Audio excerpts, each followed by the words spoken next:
ఉండాలి.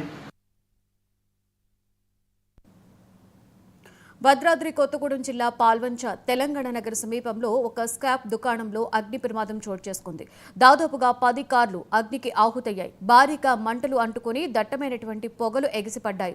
స్క్రాప్ చేసినటువంటి పాత కార్లను గ్యాస్ కట్టర్ ద్వారా కట్ చేసి విడిభాగాలు చేసేటువంటి క్రమంలో మంటలు అంటుకున్నాయి. 2 ఫైర్ ఇంజన్ల సహాయంతో మంటలు ఆర్పివేశారు.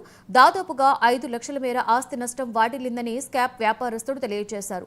ఈ స్క్రాప్ దుకాణాలకు ఎలాంటి అనుమతులు లేకుండా పాల్వంచలో విచ్చలవిడిగా నడుస్తున్నాయని తెలుస్తోంది.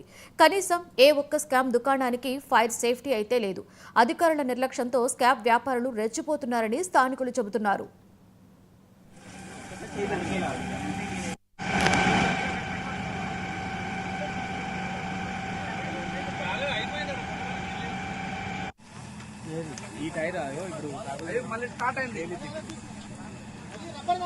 నువ్వు ఒకసారి తీసుకో. ఇగో ఇది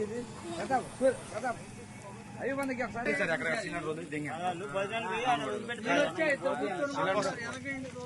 సిలిండర్ గ్యాస్ కట్ తీసారా?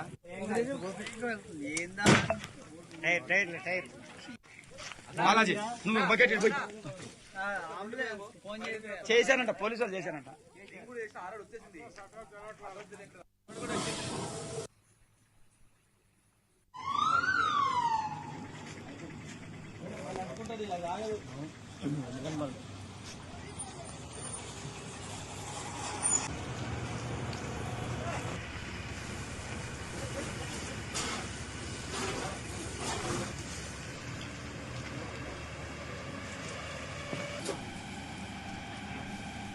నా కింద వీలేమెట్ లోపల కింద కారు లోపల